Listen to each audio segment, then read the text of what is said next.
Bonjour, je suis Gaël Châtelain-Berry. Bienvenue dans mon podcast Happy Work, édition spéciale. Aujourd'hui, j'ai le plaisir de recevoir Romain Dumont, qui est HR Manager chez Microsoft. Durant cet entretien, nous allons parler du rôle des ressources humaines pendant cette crise, de fierté d'appartenance, de recherche de sens, de la création du lien et de technologie. J'espère que vous passerez un aussi bon moment à écouter cet entretien que j'en ai eu un à le faire. Bonne écoute. Bonjour Romain. Bonjour Gaël. Eh bien, écoutez, merci beaucoup d'avoir accepté mon invitation. Alors, comme je le fais à chaque fois, je vais commencer par vous présenter rapidement. N'hésitez pas à corriger si jamais je fais une erreur. Alors, vous êtes diplômé de l'Université de Paris-Est-Créteil, de l'INSEC et de l'Université de Paris-Dauphine avec un MBA en management des ressources humaines. Vous avez fait toute votre carrière dans les ressources humaines en commençant en tant que consultant en recrutement, puis de 2010 à 2014, vous étiez chez CGDIM en tant que responsable du recrutement, puis chez Lenovo en tant que HR Business Partner, puis DRH France avant d'arriver chez Microsoft où vous êtes aujourd'hui Senior HR Manager. Alors si j'ai souhaité que vous participiez, c'est parce que Microsoft a été relativement exemplaire, en tout cas vu de l'extérieur, dans sa gestion de cette crise, mais on ne va pas parler de ça maintenant, on va d'abord parler de vous. Je voulais savoir que représente votre activité professionnelle pour vous, Romain. C'est une question que je me pose souvent. Je pense que c'est avant tout, comme pour beaucoup de personnes, un moyen de m'accomplir. J'ai choisi, comme vous l'avez souligné, de bâtir ma carrière dans les ressources humaines parce que j'y ai vu une opportunité de réaliser quelque chose qui est un facteur de bien-être fort pour moi, à savoir participer à un projet collectif. Ce que j'aime dans mon métier, c'est que j'ai ma propre expertise. Heu, j'ai bâti une certaine expertise dans la gestion du capital humain, on va dire, dans la gestion des ressources humaines et en même temps, c'est une expertise que j'apporte à un projet collectif, à un projet d'entreprise, une stratégie, des objectifs et ce que j'adore dans ce métier, ce qui m'apporte, beaucoup de bien-être, c'est, la possibilité qui m'est donnée en fait, d'intervenir sur des sujets qui vont bien au-delà que mon propre domaine d'expertise. Je travaille alors, voilà, j'ai eu, ce titre de HR Business Partner. C'est un titre que j'affectionne beaucoup parce que, je conçois la fonction ressources humaines comme un partenaire du business. On est là pour, aider des leaders, aider des managers, aider des collaborateurs à, réaliser, un projet, à, délivrer un produit et en fait, quand on travaille avec eux pour leur apporter notre expertise, ben, en échange, eux nous apportent, leur expertise à eux. Donc, ça peut être un développeur informatique, ça peut être un directeur de projet, ça peut être un commercial qui va vous parler de son client, qui va vous parler de son logiciel, qui va vous parler, de son projet et moi ça m'apporte beaucoup. J'imagine qu'en cette période plutôt très agitée, votre métier aux ressources humaines prend encore un sens additionnel. Oui, tout à fait, on l'a vu, on traverse encore aujourd'hui une période dans laquelle, la ressource qui est potentiellement la plus chahutée dans l'entreprise, ce sont les hommes parce que, heu, c'est une crise sanitaire donc qui vient toucher directement l'humain.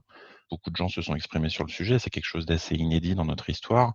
On n'est pas dans une crise économique où c'est potentiellement les moyens de l'entreprise. Alors malheureusement pour certaines entreprises, c'est le cas, Mm. mais voilà, c'est l'humain qui a été chahuté directement. Donc c'était, ce qui était au centre de toutes les attentions et du coup, notre rôle a pris, encore plus, de sens, et d'importance dans les entreprises puisque on a un devoir d'accompagnement des collaborateurs directement et puis des managers aussi qui nous sollicitent énormément pour avoir des clés, pour avoir, des idées et puis eux-mêmes parce qu'ils sont très sollicités et que leur rôle, à eux aussi a pris une toute autre signification pendant cette période, inédite. Bien sûr.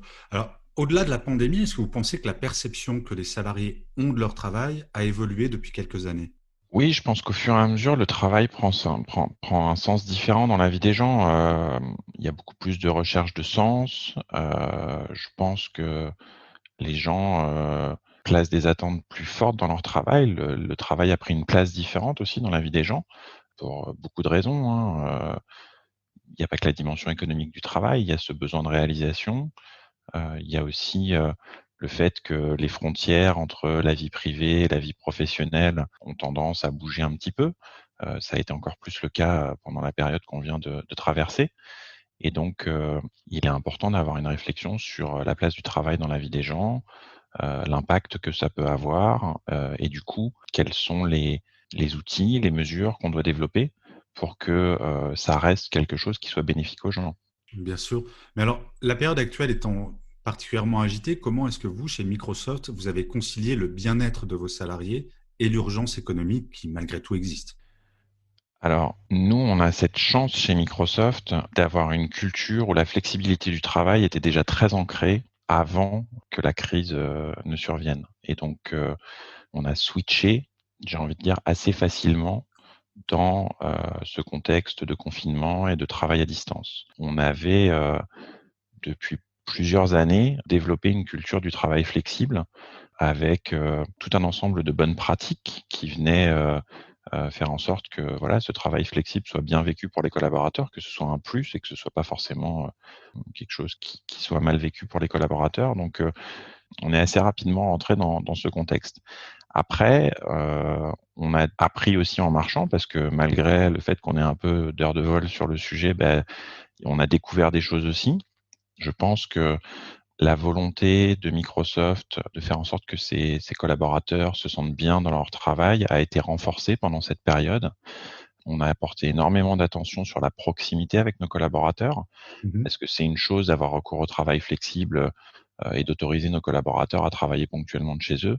C'en est une autre quand cette flexibilité et ce travail à domicile s'installent dans la durée. Ce qu'on a vu, c'est que le lien avait tendance à se distendre un petit peu et qu'il y avait un vrai besoin des collaborateurs de retrouver ce lien, notamment toute la perte du côté informel qu'on peut avoir quand on se voit au bureau.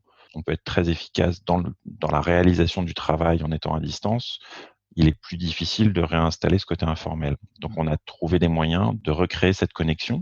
Alors, En- excusez-moi de vous Oui, interrompre. pardon. Je trouve ça absolument passionnant parce que c'est une vraie question que tout le monde se pose. Comment on crée le lien? Alors, sans délivrer un secret d'État, j'allais dire, est-ce que vous avez un exemple de comment on recrée le lien alors qu'on est à distance? Typiquement, je vous parlais de ces bonnes pratiques qu'on a sur la flexibilité du travail. On les a adaptées un petit peu justement du fait de ce contexte.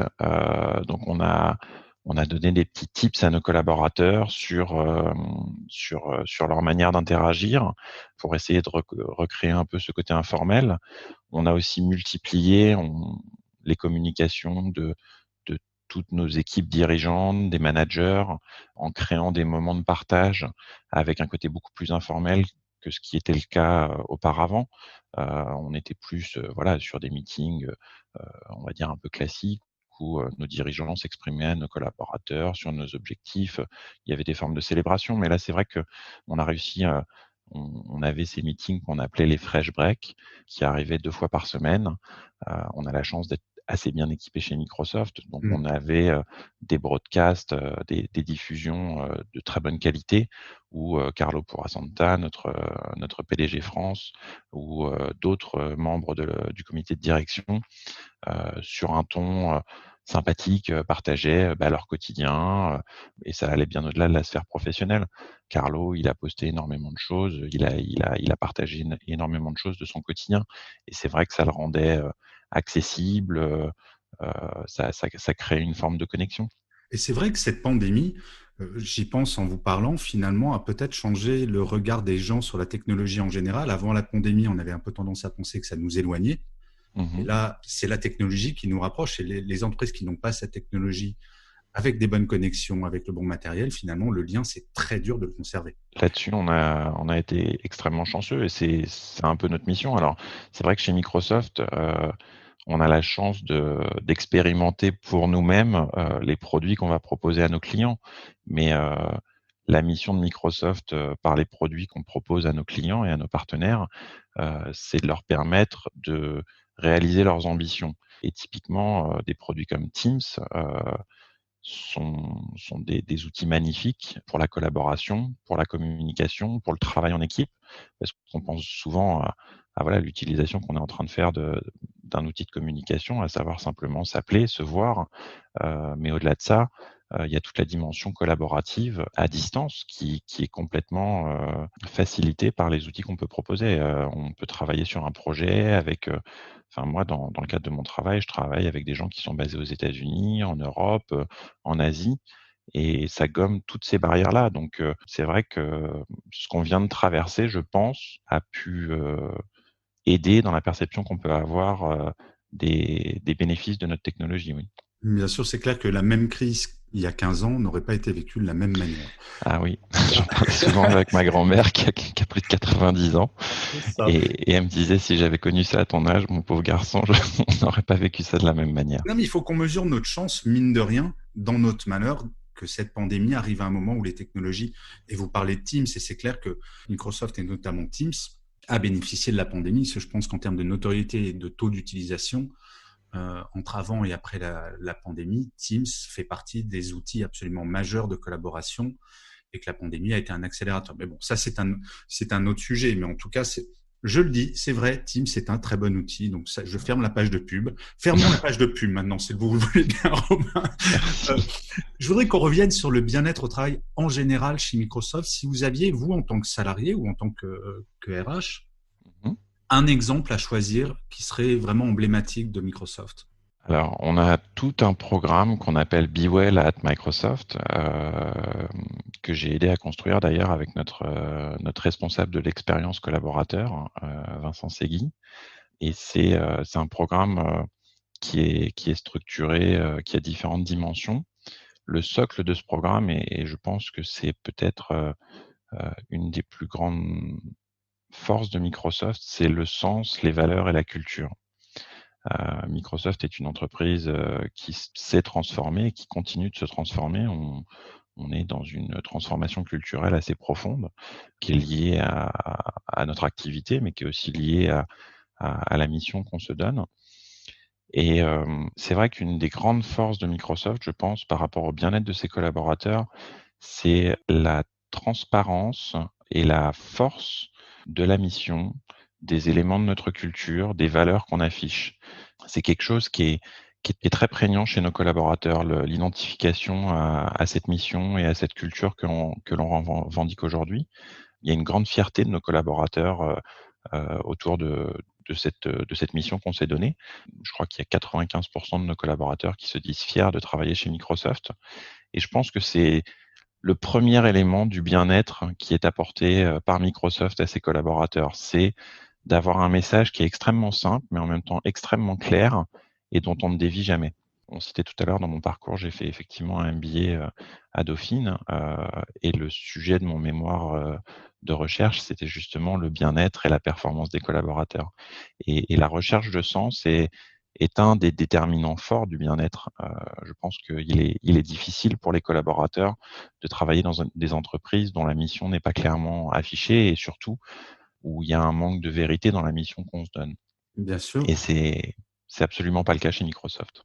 Alors, j'ai une question là de pur geek, Mmh. pardonnez-moi, mais qui me vient parce que vous parliez de la fierté de travailler pour Microsoft, et ça, je pense qu'être fier pour avoir travaillé dans des boîtes comme TF1, Canal+, des très belles marques, je comprends ça, mais ma question de geek est la suivante. Mmh. J'ai le sentiment que les gens qui travaillaient chez Apple à l'époque où Steve Jobs était vivant, on était plus dans l'admiration du bonhomme que de la marque, même si la marque est absolument extraordinaire.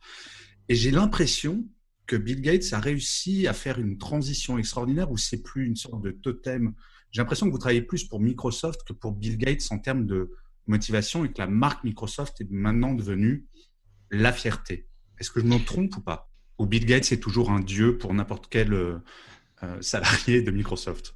Je pense qu'il bénéficie encore d'une certaine aura auprès de la plupart des collaborateurs, Et effectivement, même parce que mondialement, je vais vous dire. et c'est vrai que Bill Gates est maintenant complètement retiré de la gestion de Microsoft. Il fait partie du conseil d'administration.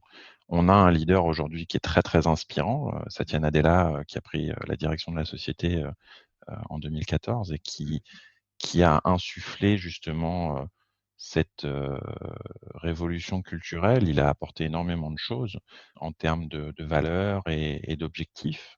C'est lui qui a souhaité qu'on renouvelle la mission de l'entreprise et qu'on se donne cette nouvelle mission d'apporter notre technologie pour permettre à toutes les personnes et les organisations de réaliser leur potentiel. Mais effectivement, je pense que les gens sont plus fiers de la mission que peut-être du leader, même si, une fois de plus, Satya est quelqu'un de très, très inspirant, et et que chaque collaborateur, enfin, voilà, il y a une connexion qui est assez forte aussi avec lui. C'est quelqu'un qui fait des sessions de questions-réponses avec l'ensemble des collaborateurs très régulièrement. Donc, c'est quelqu'un qui est accessible. Mais oui, comme vous le dites, je pense qu'on est plus dans cette culture de nous travaillons à un projet collectif qui a une portée, une vocation mondiale. Et c'est ça qui nous apporte énormément de fierté. Puis quelle fierté ça doit être de se dire que là, vous êtes en train de parler à quelqu'un qui est un hyper fan de Macintosh et que même sur mon Mac, j'ai que des produits Microsoft. Alors, je suis pas forcément le mieux placé pour en parler.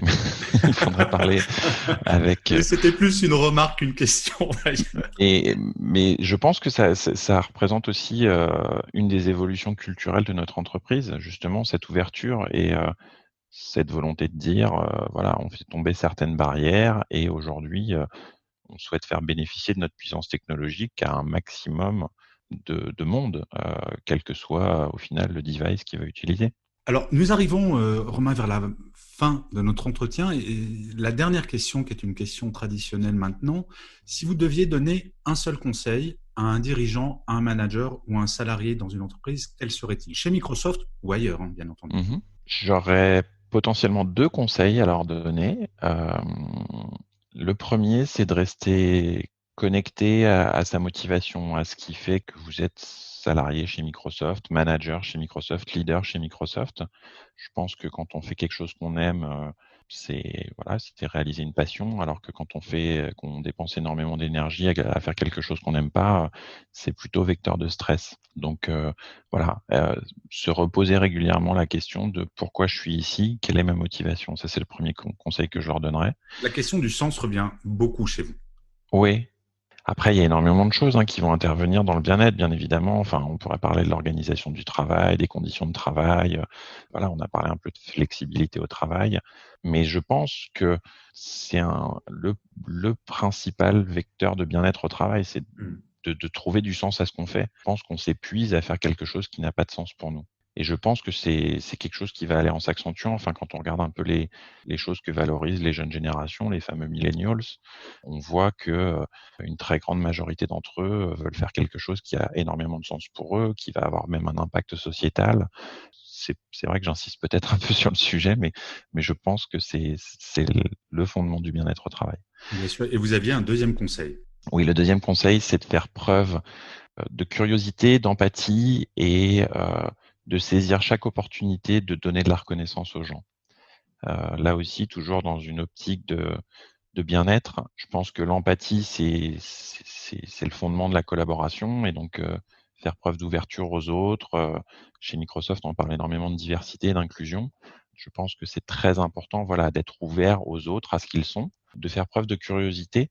On est tous un peu experts dans ce qu'on fait et c'est vrai que on a toujours ce petit réflexe quand quelqu'un vient nous voir avec une question ou avec une problématique de très vite passer en mode j'ai la solution parce que en tout cas moi c'est mon cas et je pense que être curieux un peu plus longtemps et plutôt être dans le questionnement, ça peut faire émerger des solutions qualitatives et en même temps tout en valorisant l'autre. Et puis donner de la reconnaissance. Là aussi, je pense que, alors sous différentes formes, il y a plein de manières de donner de la reconnaissance aux gens, mais je pense que c'est gratifiant pour soi-même et c'est surtout gratifiant pour les autres. Et donc, je pense que ça développe énormément le bien-être au travail. Mais écoutez, Romain, je ne peux être que d'accord avec ces sages paroles. Je vous remercie mille fois d'avoir accepté cet entretien.